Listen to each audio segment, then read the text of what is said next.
Hello, so today we're going to have a look at the Garmin G1000 in the Cessna 172 in Microsoft Flight Simulator. This is the same Garmin G1000 that appears in lots of the aircraft in the simulator, so it really doesn't matter which aeroplane we're looking at, it's going to appear the same. So hopefully this will be useful for lots of people that want to know really how this thing works and the basic operation of it. We're not going to go really down into the weeds, but we're going to look at the basics and program a flight plan and see what all the different buttons do throughout the interface. Okay, so let's go and remove the yokes just by clicking on their stalks in the simulator so we can see what we're doing. And we'll go and power the systems up. So we're going to switch the power on in the aircraft, and then we're going to turn on avionics bus number 1 and avionics bus number 2.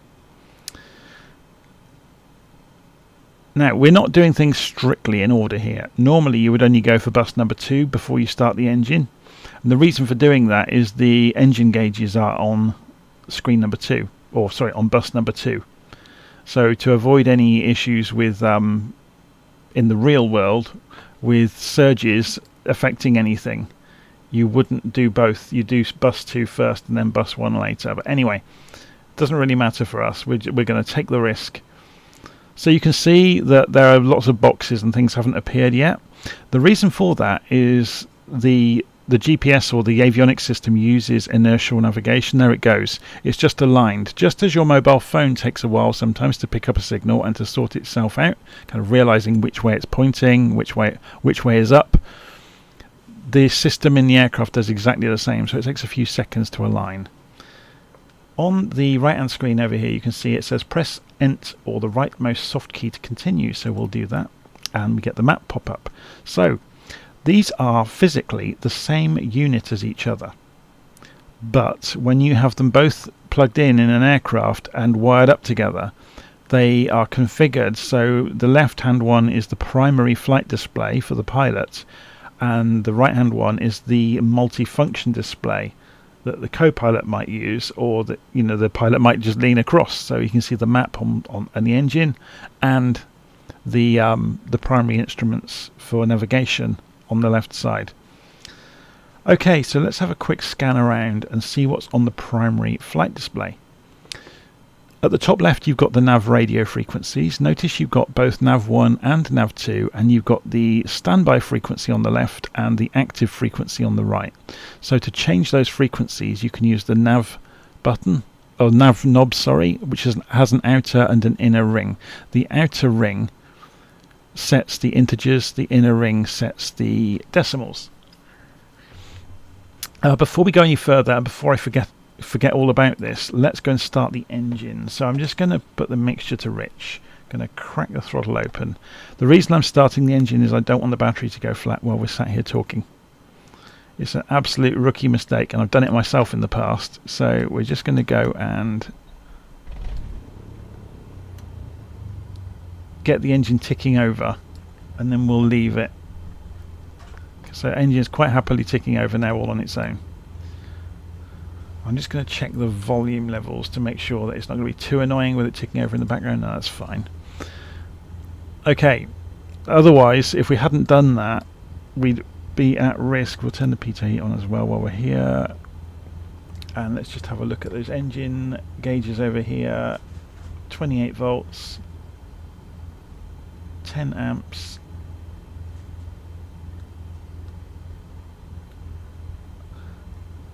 just looking around to make sure everything's looking okay.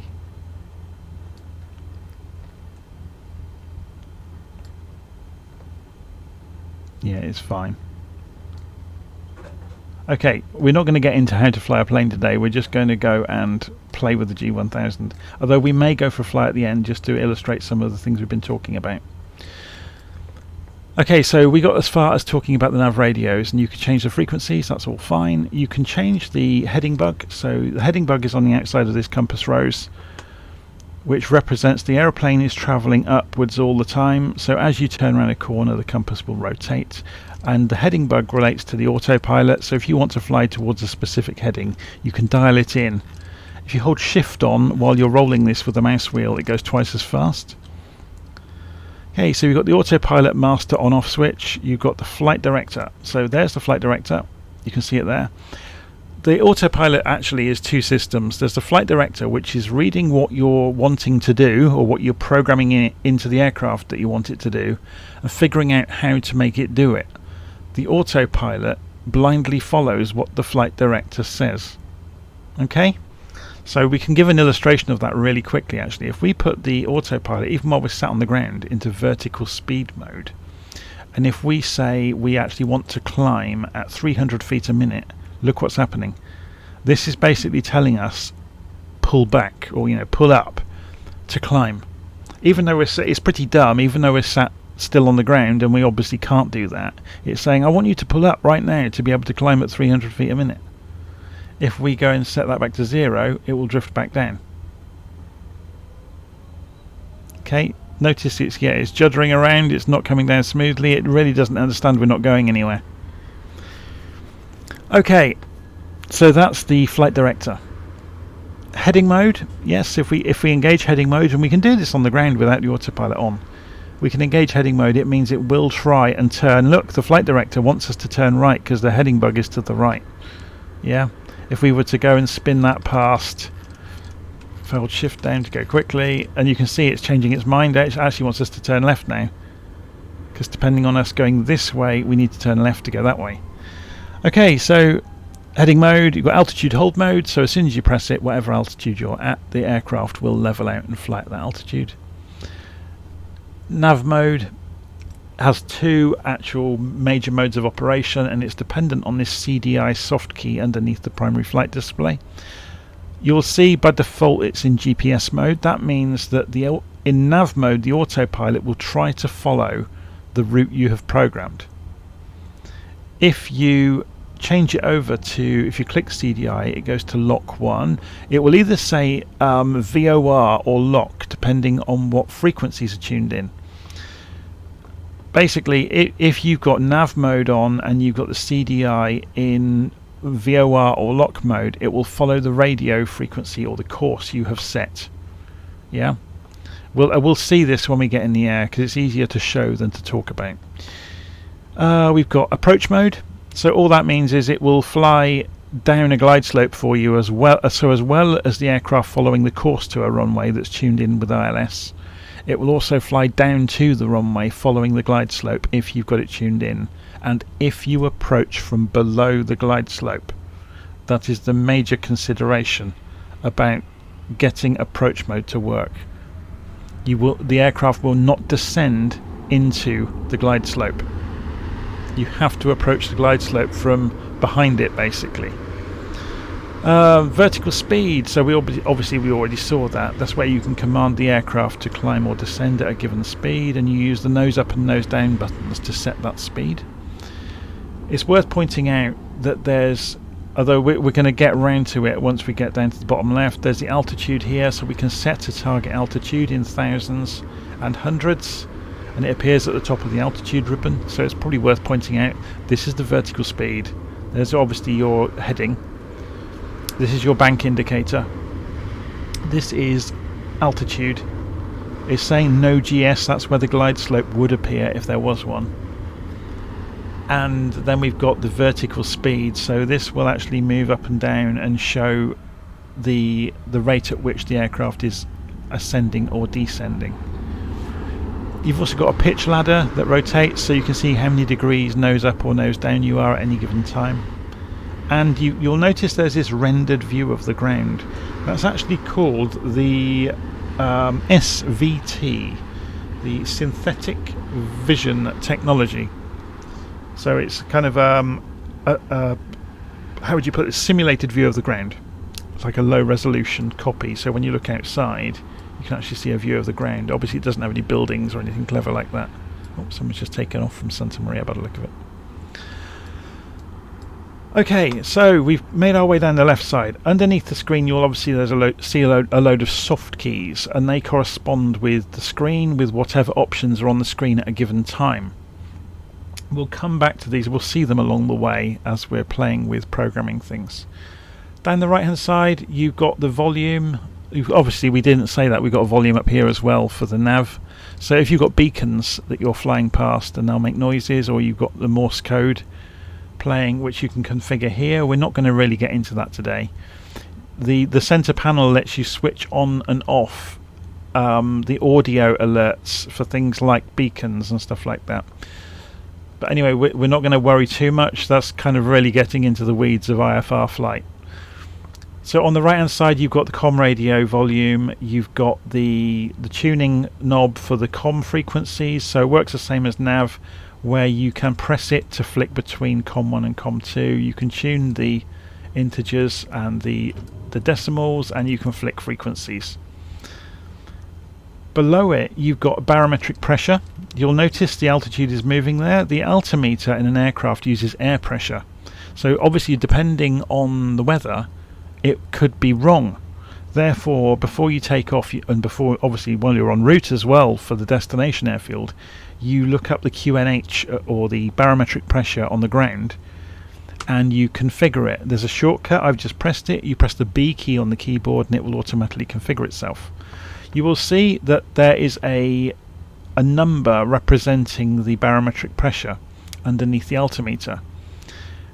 There are two common scales of reading the barometric pressure. One is in inches, which is very much the US format, and the other is hectopascals, which is used commonly in Europe.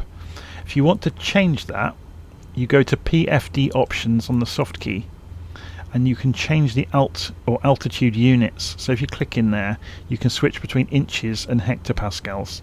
So you'll notice, look, 30.02 is in inches, and in hectopascals that would be 1017 hectopascals. But you can flick it back and forth, and you can come back out of there and then back again, and you're back to where you started. Okay, so the outer ring there then was the barometric pressure. You can see a little diagram here saying the outer ring's barometric. Inner knob is the course. The course only really means anything if you are in lock or VOR mode on the CDI, the course deviation indicator. So this arrow is the CDI, or sorry, the instrumentation that appears in the middle of it is the course deviation indicator actually. The arrow itself is the course. Yeah, so if we wanted to fly a course, a northerly course, we could turn this, and then when this is lit up when we're in the air, if we were tuned into a beacon for example, we would see a line appearing. But we'll get into that when we get into the air. It's really a whole nother session about radio navigation. If we change the CDI to GPS, notice the course knob doesn't do anything anymore. That's because this will purely reflect the flight plan. It's pointing in the same direction of the airplane as the airplane at the moment, because we don't have a flight plan programmed. We can change the range, and it doesn't do anything because we're looking at the primary flight display. But we can put something on the display that it will affect. So if we click on the Map HSI button down here and click on Layout and Inset Map, there we go. So we can show a small map, and then the range will work. But obviously there's not much cause to do that because we've got a giant map over here. And obviously on that one, remember, it's exactly the same device. The range key controls the entire map. So to get rid of this one, we can just turn the map back off, and we can come back out of there and back again. So at the bottom right you've got some keys to do with programming flight plans and navigating. So you've got a direct to button, so if you wanted to fly the aircraft straight to a given waypoint, you can pop open the direct to dialog and configure it.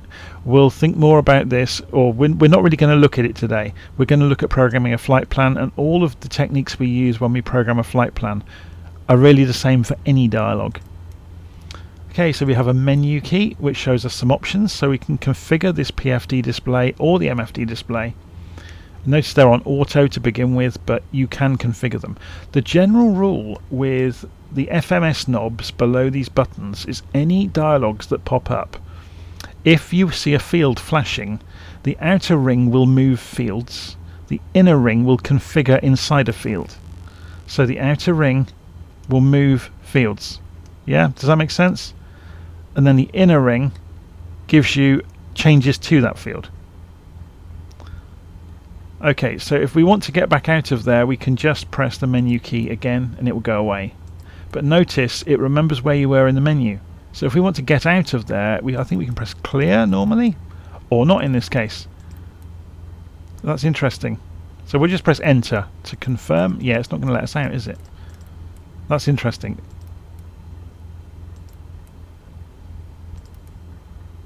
Okay, anyway, let's go and program a flight plan. Rather than do it on the primary flight display, which is quite compressed and compacted, you see it's kind of squished down in the corner here.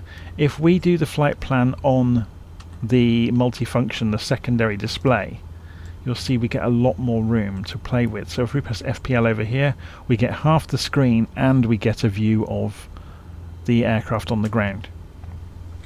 So what do we have over here? There are three things it wants us to program for a flight plan: an origin, an en route, and a destination. So to get the focus in here so we can start doing things, we press the middle of the FMS knob. Yep, and it starts flashing. Bizarrely, it starts flashing on something we can't change. We have to roll the outer ring down to the field where we're going to put the origin in. Now let's go and have a look and see what we're going to do today. We're going to program a route from Santa Maria, KSMX, over to Monterey, KMRY. So to begin configuring a field, so once you've moved the focus to the field you want, you use the inner ring of the FMS knob. So we move the inner ring and suddenly it's popped open the dialog. So again, it's wanting us to do the same again.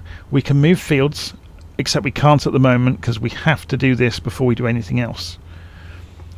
Once we're in a field, we can roll the inner ring and it knows now we are going to start programming letters in. So notice we have not got the whole field selected anymore. So we can use the outer ring to move along the characters within that field. And then the inner ring will configure each field. So KSMX, we can roll the inner ring to go through the alphabet and we can go forwards or backwards. So if I go backwards to S, notice it's doing live searches as we do that. We know it's not Kisoro we're after Santa Maria. So KS, next character, using the outer ring, then M. See, that's still not correct, and notice it's got the whole world. It's gone to Seoul look. And we want X, so we'll go backwards through the alphabet to X. And there we go, Santa Maria, California. And we press enter. So the next thing, it doesn't just want the airport, it's asking us, we don't have to, it's asking us, do we want to set a runway? So let's do it. Let's roll the right key to configure the field. Then the outer ring to select something to move the field designator to runway number 2, and then press enter on runway number 2, and then press enter again to accept what we've chosen. So we've now set runway 2 at KSMX or Santa Maria as the origin of our flight. If we go down to the end of the flight using the outer ring to move the field, then the inner ring to program it, notice we could do the same again here. We could start keying letters, or we can click this small icon. The small icon isn't obvious because there's only a few pixels there. It's a keyboard. So if we click on it with the mouse, we can use the keyboard. So we can actually type in KMRY,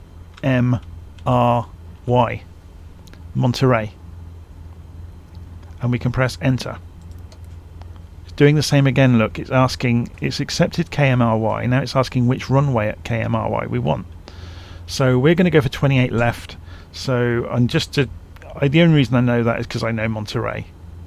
There we go, 28 left is the nice one here with the ILS. We're not actually going to fly it today, but we're just using it as an example. So with the field highlighted, the inner ring on the FMS knob will change the contents of the field. So, and then the outer ring will move the focus along. So we will go to 28 left and press enter while it's highlighted. That's put it in there. Then enter to accept. So we've now got a route from KSMX over to KMRY, and you can see a magenta line has appeared on the map.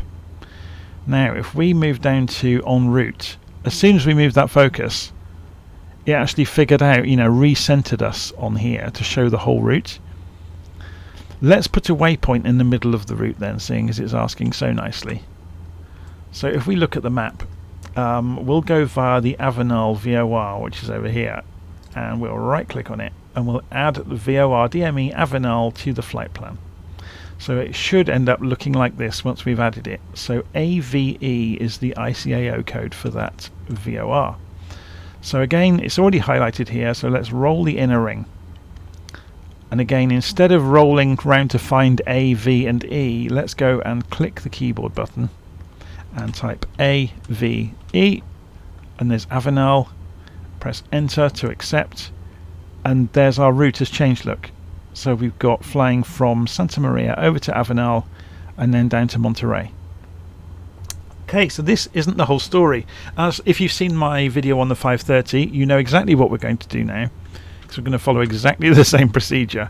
We're going to program a standard instrument departure in just to show you how to do it.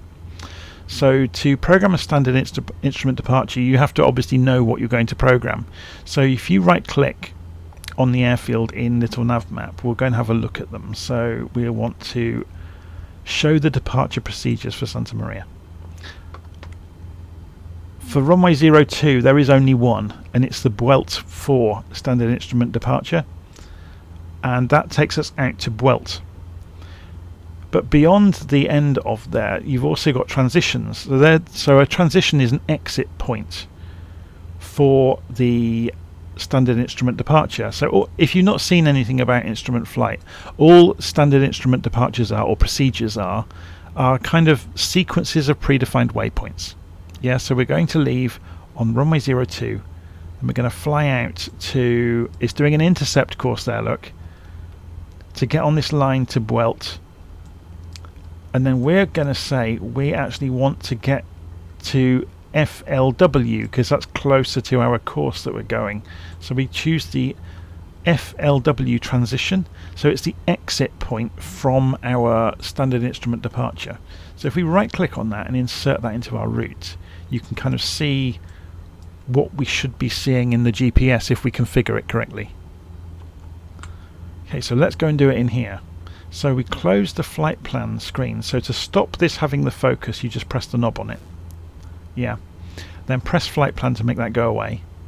And then press proc to pull up the procedures screen or dialog. Roll the outer ring to move the focus down to select departure. Press enter on it. It knows we're departing from Santa Maria, so it knows that we're on runway 2 because we chose that earlier.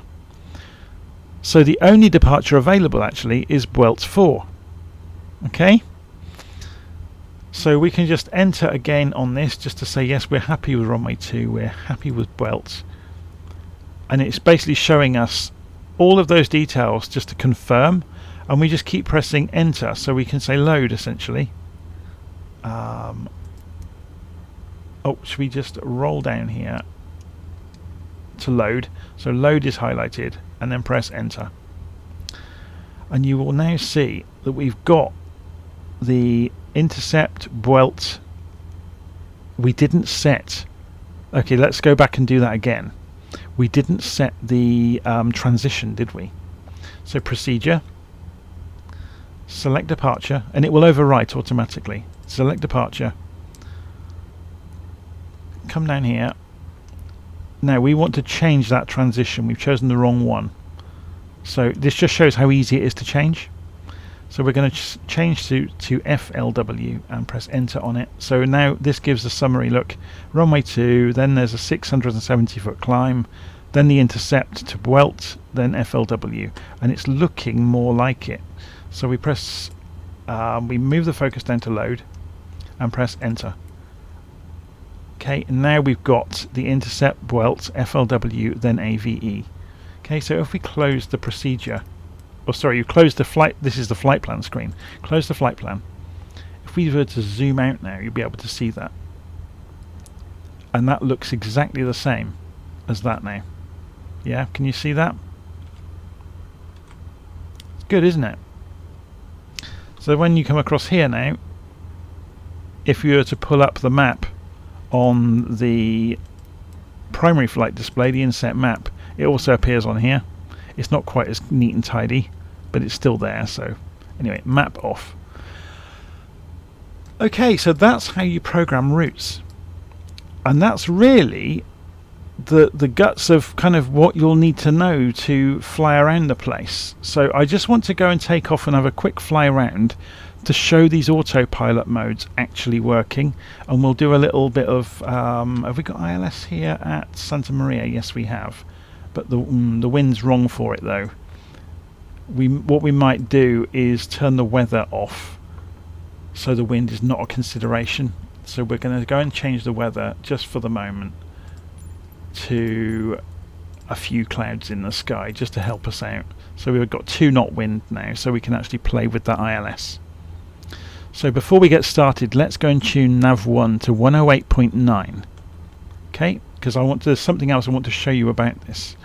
So we click the middle of nav to switch focus to nav1, and we want 108.90, and we click the button to make it active. Okay, and we need to then make sure we're back on the home screen on this and change the CDI over to number 1. Notice it says lock. That's because it knows that what we've tuned into is the localizer. So it knows it's an ILS beacon. It knows it's not just a common all garden VOR. There's a good point here. If I was to try and tune in the Avanade VOR from here, I would get no signal, and there's a really good reason for that. There's a load of hills in the way. Yeah, so hills will block your radio signal if you are at low altitude. It's worth knowing about that. So before we get started, let's pull the CDI back to GPS mode, and you can see it's immediately saying it knows where we're going next. Depart, GPS. So let's go and actually take off and see what happens. So I'm going to come off the parking brake. Now we wanted to take off runway 2, didn't we? So let's go and have a look. So we need to taxi across the airport to get there. So we're going to cheat. We're going to use slew for the example, and we're going to go in the air, go and look around the airport and scoot straight over to runway 2. Don't sink.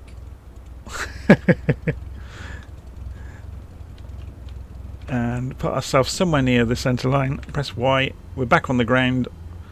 So we've just cheated slightly. We've supermanned our way across the airfield. Okay, so now we can actually go and show you how these systems work. So I'm going to open up the throttle. So let's press F.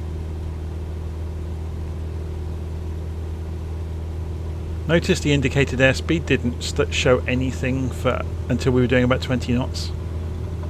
Again, it's using air pressure to read the outside, to read how fast we're going. So it won't register anything until there's a significant amount of pressure on it. So we'll rotate, and we're in the air. Flaps up.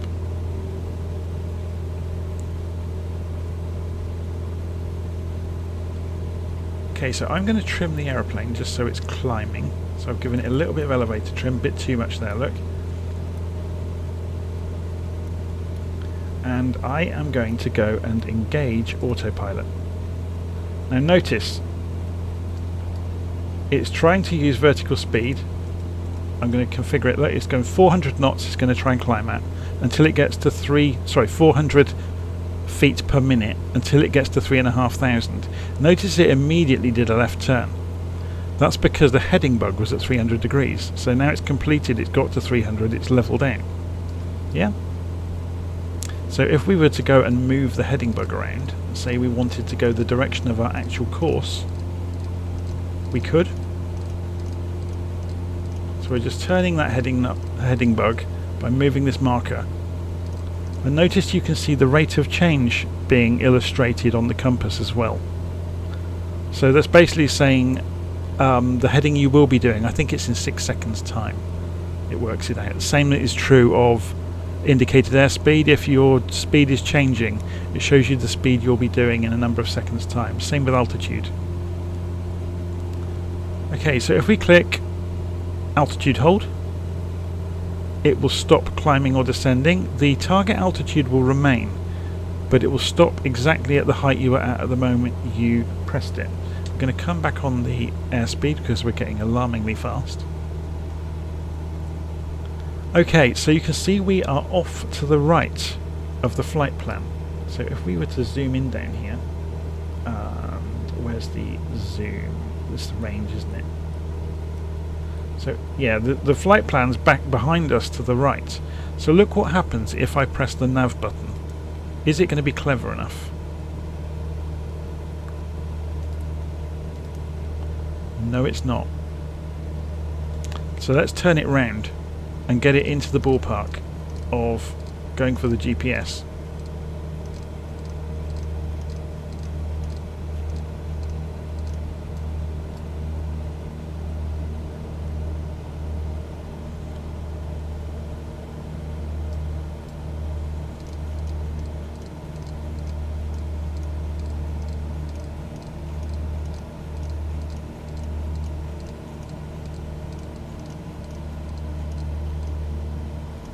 This is quite good that this hasn't done it automatically, because it just shows you can't expect the plane to perform wonders for you.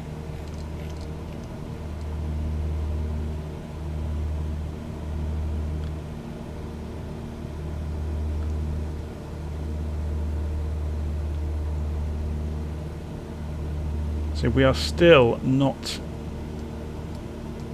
on track. Look, we're still, and this hasn't turned, which is quite strange in its own right. So what we can do to fix this situation at the moment is waiting for us to get there, and then it will start following the route. But what we can do is, if we zoom out,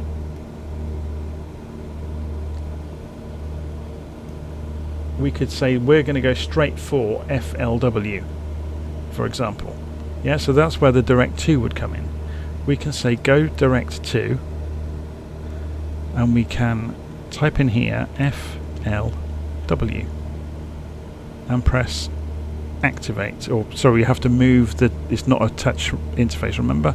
So we press FLW and press enter on the keyboard, or not. Oh sorry, enter here, and then enter to activate. And it knows now, look, relative to the direction we're going, need to do about a 150-degree left turn, which is being indicated now on here. So if we were to do nav mode now, watch what happens. There it goes. It's doing direct to FLW. So that was a really good illustration, actually, that you can't expect the Autopilot to perform absolute wonders with following nav mode. Sometimes you're going to need to intervene, and you might need to fly vectors manually, you know, and follow the plan. It especially becomes apparent with things like, you could see there was an orbit around a radius as part of that standard instrument departure, and the aeroplane really just didn't get it. Something like a 737 would probably be fine with that. But again, it would be very rare that you would be following a standard instrument departure with a general aviation aircraft. It's much more likely you're going to be flying vectors or be flying VOR to VOR. So at the moment you can see we're flying out towards this Fellows waypoint, which is the other side of those hills, so we'll slam straight into them if we don't do something about that. So let's have a little play with VOR navigation just to see how that works. So there's one over here, 11380 GVO. So let's go and tune that in. So if we go back to heading mode,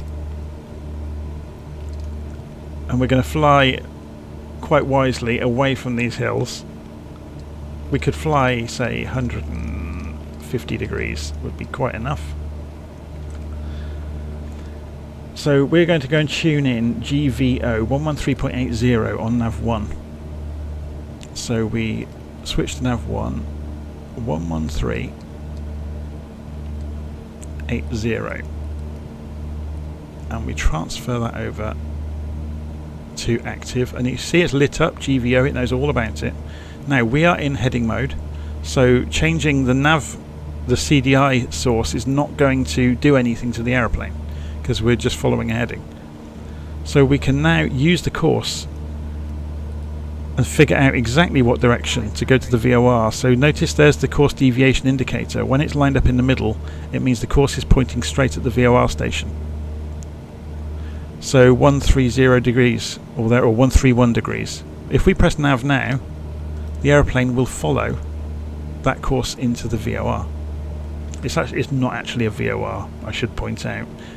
If we go and click on this, it's a Vortec, which is a slightly different type of beacon.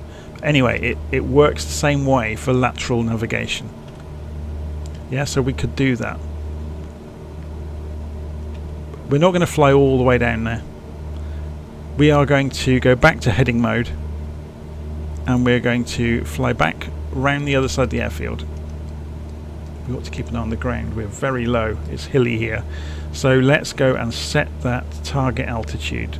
So we'll get this turning to go the direction we want to be going. We'll set the target altitude to 2,500. We'll press nose up a few times. Sorry, we have to go to vertical speed first, don't we? So we're going to climb 500 feet a minute to 2,500 feet, which should clear these trees without us having to intervene. And we're going to fly out the reciprocal direction, so 300 degrees we want on the heading. So we'll roll the heading round to 300 and we'll fly out towards the ILS. Whoops.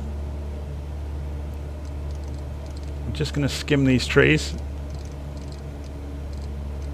This is extremely unsafe flying practices, but it's more about showing you how things work than flying properly. So hopefully you'll excuse the barnstorming show.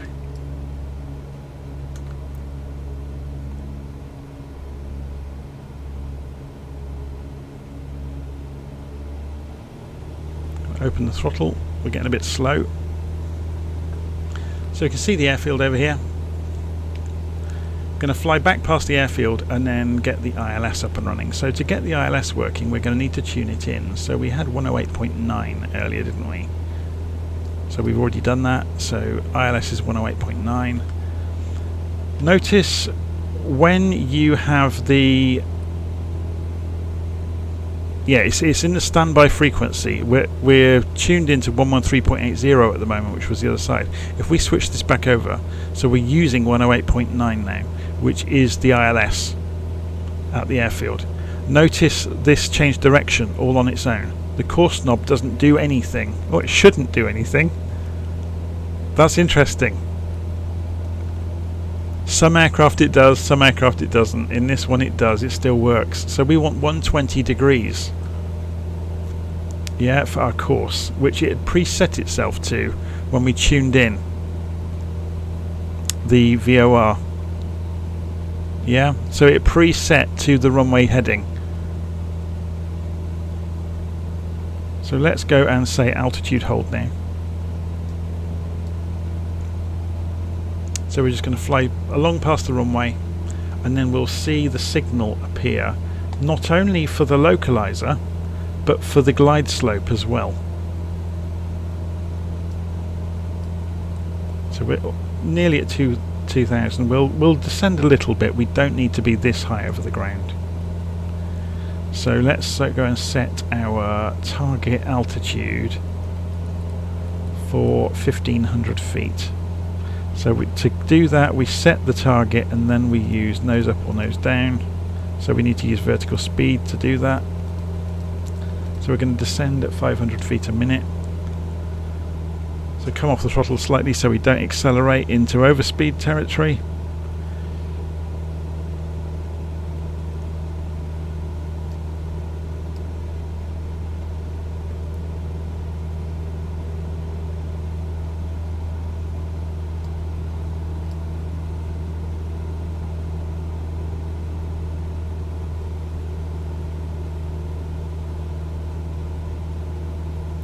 So all we're really showing here, I've been doing lots of things one after another, just pressing buttons to show you how different things interact.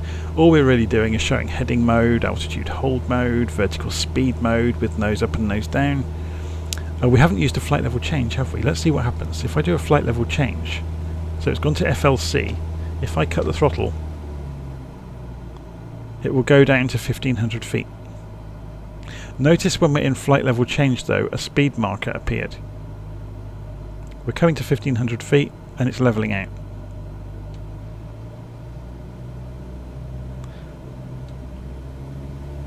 So I think the speed marker appears at whatever speed you're doing.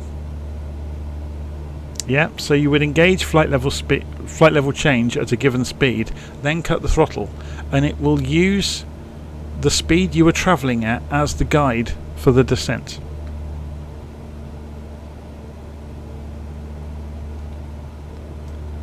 Okay, so let's go and look outside. We can see the runway out there, and you can now see the glide slope.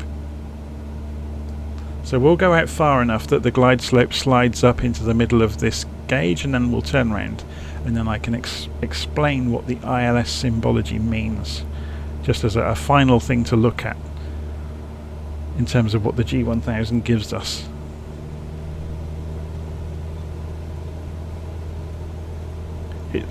I'm loath to start describing what this means and what that means until I turn around, because it won't make much sense. Something I am going to do though is turn off this visual view of the ground. So on the PFD options, I'm going to go to SVT and turn off the terrain, because I think it's off-putting to see the ground, you know, in the display when you're trying to explain what the symbols mean.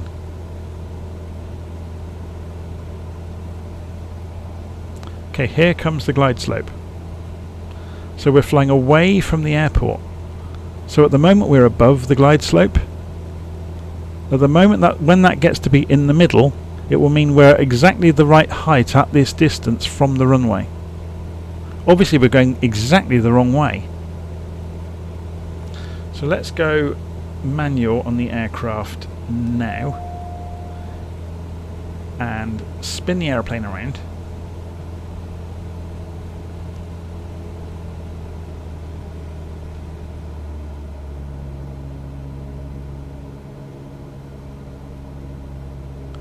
Hoping the localizer, here comes the localizer, it's sweeping into the middle. Hopefully we're not going to end up totally in the middle on it. No, we're not. We're going to overshoot, which is good, because otherwise I've got no reference to show you what's different. Okay, so hopefully you can see the runway out there. Yeah? We are off to the right of the runway. Yeah, you can see that. So that when this line is in the middle of the HSI or horizontal situation indicator, we are in line with that course. Yeah, so if we go on an intercept course with the line, we don't have to look outside to do this. We can line it up. Obviously we need to start turning back towards it before we get there. Notice at the same time there's a glide slope, so we're above it. If we pull the throttle and descend down, so what we're thinking about here is there's an imaginary 3-degree line from the end of that runway up through the sky, and we're trying to be on it. When this is in the middle of this gauge, we are on it. So if we go too low, it goes above us. If we go too high,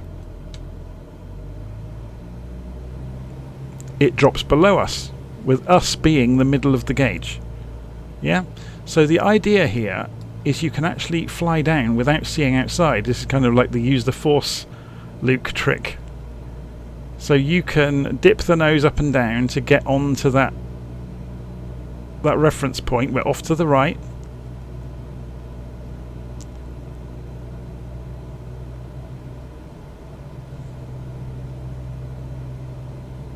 So you see how this is possible. We're a little bit high, look. So then if we press F, so the trick here is you can come in without being able to see the runway. That's the whole point of having this symbology, is you can follow the glide slope down to the runway without being able to see it. I'm just dropping flaps now. So yeah, the trick here is you could come down with very low visibility. Obviously you get to a decision height where if you still can't see anything outside at a given altitude, you would, you know, call either a go around, or you would go to a different airport entirely.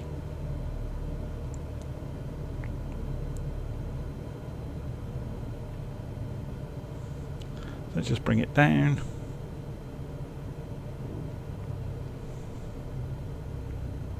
It's worth knowing you can press space to see over the nose. And we're down. Okay, so flaps up. And before anybody says it, I know I dropped the flaps when we were going too fast. Again, this is not a proper procedural demonstration. This is just flying around. We didn't even have the lights on the aircraft, did we? We were just functionally showing, though, how the G1000 works and what the symbology kind of means. Okay, so I'm just going to pull off the runway, and just to get out of everybody's way and stop annoying everybody, or that the van's waiting for us to tell us off for flying around with no lights on. I wish somebody would make an add-on for the flight sim that turned all the ground vehicles into ice cream vans. It would make me laugh. Yeah, he's going to come and take my pilot's license away from me, probably. But anyway, hopefully that was useful to you. So we saw today how to program flight plans. We saw about doing procedures. So that only really makes sense for the jets. So things like the Citation, which has got the G1000 in it, you can go and use that to program it up. You saw that the nav mode cannot work wonders. So if it is a complex sequence of operations, it might not be able to follow it, and you might have to either take control or do a direct to if you're too late to take control, to take alternate actions. We saw that you can set target altitudes, you can use vertical speed at all flight level change to get to those target altitudes. We saw that there's a back course option, so if you're wanting to approach from the opposite end and the hardware on the ground supports it, you can do so. We saw, what else did we see? There's a lot of programmability actually that we didn't touch on in the G1000 itself, in the PFD, the primary flight display. So you can pull up things like wind. So you can show, actually there's no wind today, look. But this would show different representations of the wind. It's worth just pointing out, you can set your transponder. So if you're doing ATC based flight, you can go and either use VFR, which is the 1200 frequency, or you can set an actual code that you've been given by the ground, and you can even then do an ident. So if you don't know what an ident is, if you press this in the aircraft, you light up on the ATC screen. So they can confirm that you are the aircraft they think you are. So if they request you do an ident and the plane they're looking at doesn't light up, then a mistake has been made. What else can we do? There's all the nearest lookups, so it can do all those tricks as well. So you've got nearest airports, and can we roll through these? So this will only do nearest airports actually in this one. If we go and do this on the other screen, will it do it for us? Oh no, it will only do it on this one. Okay. But while you've got nothing on this screen, this works the same way on the FMS knob as the 430. If we roll the outer ring, oh, it's not going to do it. Interesting. I thought it was going to pop up the lookup for us, but it's not going to. That's a shame. So yeah, so you got nearest. Will it do it here? No, it's not. It's going to. That's maybe. Yes, we can. No, it's not going to. I thought it was going to go through these itself, but it's not going to. Oh well. That's an interesting one. Perhaps somebody can tell me why that's not behaving in the way it should. But anyway, I think we mentioned alerts earlier on. You already saw that. So you've got ADF in here as well. So it's almost extinct, ADF, or automatic direction finders. So yeah, you hardly ever see them anymore. So we're not going to worry too much about that. OBS actually does work, which is stunning to me.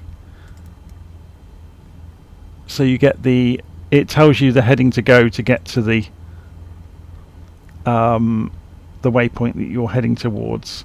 PFD options, so you get to choose, you can show bearings, you can change the altitude units, we saw that earlier. You can go to a standard barometric pressure. That only counts if you're in an aircraft in the US that's going to fly over 18,000 feet. In Europe you get transition altitudes that are as low as 6,000 feet. I'm not going to get into what all that means today, because we're supposed to be talking about the G1000, but we need some reference to talk about what the buttons do. In terms of the map, we can just change the layout, and we can have the HSI map, which is quite funky, or the inset map, we saw that earlier, or no map at all. Otherwise, it's pretty cool, isn't it? You can do all sorts of things with it. Anyway, I think I've probably waffled on enough. I've done a very bad flying demonstration and flown around all sorts of functionality in the G1000. Hopefully you found it interesting. I think it actually makes more use to show it in flight, so I'll do some actual flying of routes soon where we use the functionality to get from A to B in a sensible manner instead of a whistle stop tour that makes not much sense to anybody. Okay, anyway, I'm going to leave it there, and I'll see you again soon.